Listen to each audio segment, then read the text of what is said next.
संत मीरा राजस्थान में सगुण भक्ति रस की धारा प्रवाहित करने वालों में संत शिरोमणि मीरा का नाम सर्वोपरि है।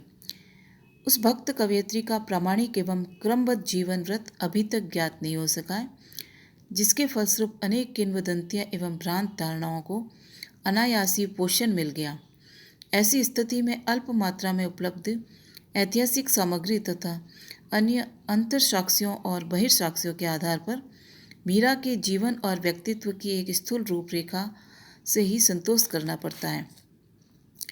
दुर्भाग्य की बात है कि जिस मीरा के नाम से भक्ति, श्रृंगार और माधुर्य की त्रिवेणी का अविरल स्रोत दिखाई देता है, उस नाम के संबंध में भी अनेक क्लिष्ट कल्पनाएं उत्पन्न करके भ्रांति बना दी गई है।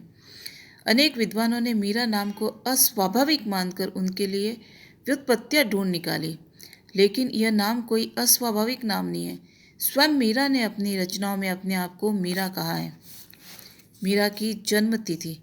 मीरा के नाम की भांति उनकी जन्म तिथि भी विवादास्पद है। मीरा के कुछ पदों के आधार पर अनुमान लगाया जाता है कि मीरा कबीर, तुलसीदास और अकबर की समकालीन थी, परंतु कबीर के जन्म और अकबर की मृत्यु के बीच 200 वर्षों से भी अधिक समय का अंतराल होने की वजह से ये भी सत्य प्रतीत नहीं होता।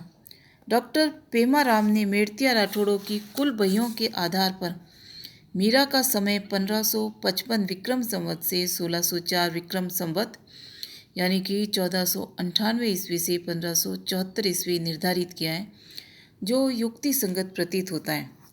मीरा का बाल्यकाल और विवाह। मीरा मेड़ता के राठौड़ रावदूदा के पुत्र रतन सिंह की इकलौती पुत्री थी। मीरा का जन्म मेड़ता से लगभग 21 मील दूर कुड़की नामक गांव में हुआ। अल्पायु में ही मीरा की मां का देहांत हो गया था, अतः रावदूदा ने मेड़ता में उसका पालन पोषण किया। रावदूदा कृष्ण भक्त थे तथा परिवार के अन्य सदस्य भी वैष्णव धर्म के अनुयायी थे, अतः मीरा को घरेलू वातावरण ही भक्तिमय प्राप्त हुआ। रावदूदा ने गुर्जर गौड़ विद्वान पंडित गजाधर को मीरा का शिक्षक नियुक्त किया। पंडित गजाधर पाठ पूजा के अलावा मीरा को भिन्न भिन्न कथा, पुराण, स्मृतियाँ आदि सुनाया करते थे। फलस्वरूप कुशाग्र बुद्धि वाली मीरा थोड़े ही वर्षों में पूर्ण विदुषी हो गई। 1515 ईस्वी में रावदूदा की मृत्यु के बाद वीरमदेव मेड़ता का शासक हुआ, जिसने अपनी भतीजी मीरा का विवाह 1516 ईस्वी में मेवाड़ के महाराणा सांगा के ज्येष्ठ पुत्र भोजराज के साथ कर दिया। किंतु दुर्भाग्यवश विवाह के 7 वर्ष पश्चात ही कुंवर भोजराज का देहांत हो गया और मीरा लौकिक सुख सुहाग से वंचित हो गई। इसी भीषण आघात से मीरा का मन संसार से उचट गया और वह अपना अधिकांश समय सत्संग और भजन कीर्तन में व्यतीत करने लगी। इसके कुछ समय बाद ही खानवा के युद्ध में उसके पिता रतन सिंह भी मारे गए और बाद में उनके ससुर राणा सांगा का भी देहांत हो गया। उसके चाचा वीरमदेव को मालदेव ने पराजित कर मेड़ता से भगा दिया, अतः मीरा को न तो ससुराल में कोई ढांढस बंधाने वाला रह गया और न पीहर में। राणा सांगा की मृत्यु के बाद कुंवर रतन सिंह और बाद में विक्रमादित्य मेवाड़ के शासक बने। मीरा की वैष्णव धर्म के प्रति आस्था तो थी, तो रतन सिंह और विक्रमादित्य की शैव धर्म में श्रद्धा थी। रतन सिंह और विक्रमादित्य की पहलवानों और तमाशबीनों की संगति थी, तो मीरा की साधु संतों से धर्म चर्चा, इन प्रवृत्तियों का कोई मेल नहीं था, अतः मीरा को घोर यातनाएं दी गई। किंतु कृष्ण भक्ति में लीन मीरा इन यातनाओं को वैधव्य के गड़वे घूंट समझकर पी गई। किंतु जब उसे दी जाने वाली यातनाओं से उसके भजन कीर्तन में बाधा उत्पन्न होने लगी, तब वह मेड़ता आ गई। किंतु इसी समय वीरमदेव को मालदेव से पराजित होकर मेड़ता छोड़ना पड़ा था, अतः मीरा वृंदावन चली गई। वहाँ के रूप गोस्वामी ने स्त्रियों का मुंह नहीं देखने का प्रण ले रखा था। मीरा ने उनके इस प्रण को छुड़वाया। राणा की कुटिल चालों के कारण मीरा को वृंदावन छोड़कर द्वारिका जाना पड़ गया। इसी बीच उनके चचेरे भाई जयमल राठौड़ ने पुनः मेड़ता अधिकृत कर लिया और मीरा को द्वारिका से बुलाना चाहा, लेकिन मीरा ने द्वारिका नहीं छोड़ा। कहा जाता है कि अंत में जयमल ने कुछ पुरोहितों को भेजा, जो मीरा के द्वार पर धरना देकर बैठ गए। तब मीरा मंदिर में गई और एक भजन गाया जिसका अर्थ है कि हे प्रभु, मैं इस पुनीत धाम को कदापि त्याग नहीं सकती, यह मेरा प्रण है। और साथ ही अनजाने में इन ब्राह्मणों की मृत्यु से ब्रह्म हत्या का दोष भी लगेगा, अतः ऐसा उपाय करो कि मैं अपने प्रण भी निभा सकूं और ब्रह्म हत्या से भी बचूं। इस भजन को गाते हुए मीरा के प्राण पखेरु उड़ गए और द्वारकाधीश की प्रतिमा में कहा जाता है कि वह विलीन हो गई। इस कहानी में कितना सत्य है ये तो नहीं कहा जा सकता, लेकिन अधिकांश साक्ष्यों से इस बात की पुष्टि होती है कि मीरा का ध्यान द्वारिका में ही हुआ था। मीरा की भक्ति भावना। मीरा में कृष्ण के प्रति भक्ति भावना का बीजारोपण बाल्यकाल से ही हो चुका था। अधिकांश विद्वानों की मान्यता है कि बचपन में किसी साधु ने मीरा को कृष्ण की मूर्ति दी थी। विवाह के बाद वह उस मूर्ति को चित्तौड़ ले गई।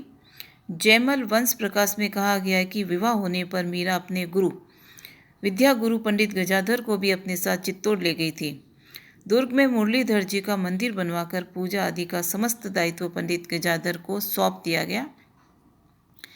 इस कार्य के लिए गजाधर को मांडलवपुर में 2000 बीघा जमीन प्रदान की गई थी, जो कि आज भी उनके वंशजों के पास है।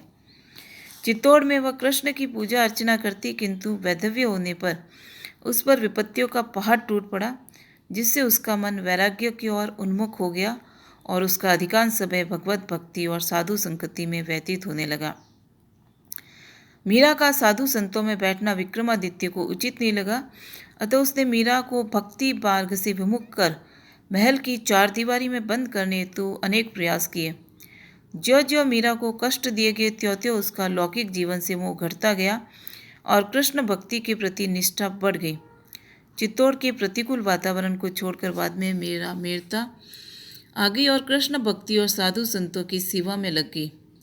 मीरा ने अपना शेष जीवन वृंदावन और द्वारिका में भजन कीर्तन साधु संगति में बिताया। इस प्रकार मीरा की कृष्ण भक्ति निरंतर दृढ़ होती गई और वृंदावन और द्वारिका पहुंचने तक तो वह कृष्ण को अपने पति के रूप में स्वीकार कर अमर सुहागिन बन गई। यदि मीरा के पदों का गहन अध्ययन किया जाए तो मीरा की आध्यात्मिक यात्रा 3 सोपानों में दिखाई देती है। पहला सोपान प्रारंभ में उसका कृष्ण के लिए लालायित रहने का है। जब वह व्यग्र होकर गा उठती है, मैं विरहिणी बैठी जागूं जग सोचे रे आली, तथा मिलन के लिए वह तड़प उठती है। दूसरा सोपान वह है जब वह कृष्ण भक्ति से उपलब्धियों की प्राप्ति हो जाती है और कहती है, पायो जी मैंने राम रतन धन पायो। मीरा के ये उद्गार प्रसन्नता के सूचक है और प्रसन्नता में ही वह इस तरह से गाती है। तीसरा और अंतिम सोपान है जब उसे आत्मबोध हो जाता है, असुवन जल सींच सींच प्रेम बेल बोई, अब तो बेल फेल गई आनंद फल हुई। भक्ति की इस चरम सीमा पर खड़ी मीरा बड़े सहज भाव से कहती है, मेरे तो गिरधर गोपाल दूसरा न कोई। मीरा अपने प्रियतम से मिलकर एकाकार हो गई।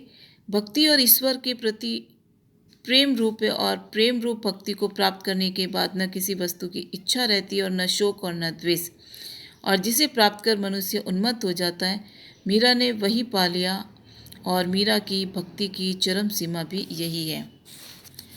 नारी संतों में ईश्वर प्राप्ति हेतु लगी रहने वाली साधिकाओं में मीरा प्रमुख है। उसका भक्ति से ओतप्रोत साहित्य अन्य भक्तों का भी मार्गदर्शन करता है। मीरा के काव्य में सांसारिक बंधनों का त्याग और ईश्वर के प्रति पूर्ण समर्पण भाव मिलता है। उसकी दृष्टि में सुख, वैभव, सम्मान, उच्च पद आदि मिथ्या है। यदि कोई सत्य है तो वह है गिरधर गोपाल। कृष्ण को वह परमात्मा और अविनाशी मानती थी। उसकी भक्ति में ढोंग, आडंबर, मिथ्या मान्यताएं दिखाई नहीं देती।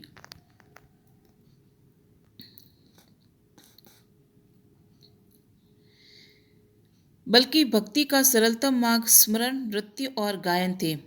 मीरा ने ज्ञान पर उतना बल नहीं दिया जितना भावना और श्रद्धा पर। मीरा का काल उस समय था जब हिंदू मुस्लिम संस्कृतियों का संघर्ष धार्मिक कट्टरता और सांप्रदायिकता भी पनप रही थी। इसलिए उसने वल्लभ संप्रदाय के अनुयायियों से सत्संग तो किया, किंतु आचार्य जी महाप्रभु की सेविका नहीं बनी। उसने ज्ञानी और योगियों से चर्चा तो की, किंतु जोगी होए जुगत न जानी, उलट जन्मरी फांसी को भी वह नहीं भूली। जीव गोस्वामी के पौरुष के ब्रज भाव के नारित्व से रंगे किंतु वह स्वयं कृष्ण की दासी ही रही। वह किसी संप्रदाय विशेष के घेरे में भी बंद नहीं हुई। मीरा की भक्ति सगुण थी अथवा निर्गुण, इस संबंध में भी विद्वानों में मतभेद है। कुछ विद्वानों ने तो यहाँ तक कह दिया है कि मीरा योग अथवा नाथपंथ से प्रभावित थी, लेकिन मीरा के आराध्य के स्वरूप के विषय में कोई भ्रांति नहीं होनी चाहिए। मीरा का संपूर्ण प्रेम और भक्ति सगुण लीलाधारी कृष्ण के प्रति ही निवेदित हुआ है, जिसका गिरधर नाम ही मीरा को सर्वाधिक प्रिय था। वे ही गिरधर गोपाल ही मीरा के एकमात्र आराध्य देव थे।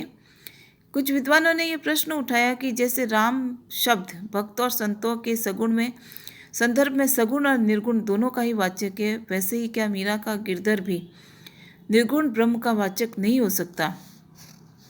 किंतु मीरा ने स्वयं अपने अनेक पदों में उसी सगुण साकार कृष्ण को ही अपना आराध्य देव स्वीकार किया है। अतः मीरा की सगुण भक्ति में कोई संदेह नहीं है। जहाँ कभी भी मीरा ने अपने गिरधर के लिए निर्गुण ब्रह्मवाची उपाधियों का उपयोग किया है, वहाँ भी उसके साथ कृष्ण के स्वगुण स्वरूप का अभिन्न संश्लिष्ट रहा है। जोगी या जोगियों भी वस्तुतः प्रियतम का ही वाचक है। अतः इन शब्दों को लेकर मीरा का नाथ पंथ या नाथ संप्रदाय से संबंध जोड़ना निरर्थक है। सगुणोपासना का क्षेत्र अधिक व्यापक और विस्तृत होता है। अतः कुछ सगुण भक्तों ने अपने आराध्य के गुणगान करने के लिए उनके विशुद्ध निर्गुण का भी स्तवन किया है, किंतु एकांगी निर्गुणोपासना में सगुण के लिए कोई स्थान नहीं होता। ऐसी स्थिति में यदि मीरा ने भजमन चरण कवल अनिवासी कहकर निर्गुण ब्रह्मवासी या अनिवासी शब्द का प्रयोग कर भी दिया तो उसकी सगुणोपासना पर कोई भी संदेह नहीं होता है, क्योंकि इसके साथ ही चरण कवल शब्द का प्रयोग भी किया है, जिसमें सगुण कृष्ण की निर्मल छवि मुस्कुराती है। मीरा के समय सामंतवादी व्यवस्था अपने पूर्ण उत्कर्ष पर थी, जिसमें परंपरागत आचार विचार, रूढ़ियों, जाति भेद, वर्ग भेद का महत्व था। ऐसी अवस्था में व्यक्तिगत स्वतंत्रता, समानता और नारी के समाधिकार आदि मूल्यों का कोई स्थान नहीं था। उस प्रचलित व्यवस्था के विरुद्ध मीरा ने विद्रोह का शंखनाद किया, जो जन संस्कृति की उत्कर्ष मूल चेतना का प्रमाण है। वस्तुतः मीरा की काव्य चेतना सामंती परिवेश में पलकर भी लोक धरातल पर विकसित हुई। राजकुल में जन्म लेकर और राजकुल की वधू होकर भी मीरा का जीवन अंतपुर के प्रकोष्ठ में ही आबद्ध नहीं रहा, बल्कि अपनी व्यापक प्रेमानुभूति और भक्ति भावना के कारण उसका व्यक्तित्व अविनाशी लोक के साथ एक रूप हो गया। 16वीं शताब्दी में भक्ति की जिस सरिता का उद्गम मीरा ने किया था, आज भी वह उसी प्रवाह से प्रभावित हो रही है। मीरा दासी संप्रदाय। Encyclopedia of religion and ethics में मीरा संप्रदाय का उल्लेख मिलता है। विशेषकर स्त्रियों में कृष्ण के बाल स्वरूप की आराधना पद्धति के व्यापक रूप से प्रचलित है।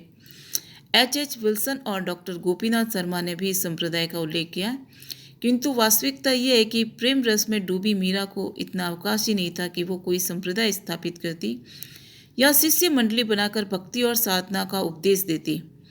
यदि मीरा संप्रदाय कोई होता तो उसके दर्शन की अब तक अनेक व्याख्याएं और टीकाएं भी हो गई होती, किंतु ऐसा नहीं हुआ। यह अवश्य कहा जा सकता है कि मीरा ने राजस्थान में अनेक राजकुमारों और राजकुमारियों को भक्ति मार्ग पर चलने की प्रेरणा दी। इनमें ईडर के अखिराज, बीकानेर के पृथ्वीराज, जयपुर के जय सिंह और प्रताप सिंह, किशनगढ़ के सावंत सिंह जो नागरीदास के नाम से प्रसिद्ध है, और राजकुमारियों में पृथ्वीराज की पत्नी रानावती, सावंत सिंह की प्रेयसी रसिक बिहारी जो बनीठनी के नाम से प्रसिद्ध है, उसकी बहन सुंदर कौरी और मारवाड़ की किचनी प्रमुख है। मीरा की भक्ति का विधवा स्त्रियों पर भी विशेष प्रभाव पड़ा था, जो मीरा से प्रेरणा ग्रहण करते हुए कृष्ण के प्रति वैसी ही श्रद्धा रखती थी। गोपीनाथ शर्मा ने लिखा है कि मीरा को पथ प्रदेशिका स्वीकार करते हुए मीरा जैसे वस्त्र धारण करते हुए कृष्ण के प्रति वैसा ही माधुर्य संबंध रखने वाले ब्राह्मण और अन्य जातियों की विधवा स्त्रियां आज भी मेवाड़ में विद्यमान हैं, जो जनसाधारण द्वारा प्रदत्त दान तथा दैनिक भोजन सामग्री पर, जो कि उन्हें मेवाड़ के राजकोष से दी जाती थी, अपना निर्वहन करती है। मीरा ने अनेक पदों की रचना की थी और उनके द्वारा रचित अनेक ग्रंथ भी बताए जाते हैं, किंतु वे ग्रंथ मीरा द्वारा रचित है या नहीं, उनके विषय में भी विद्वानों में मतभेद है।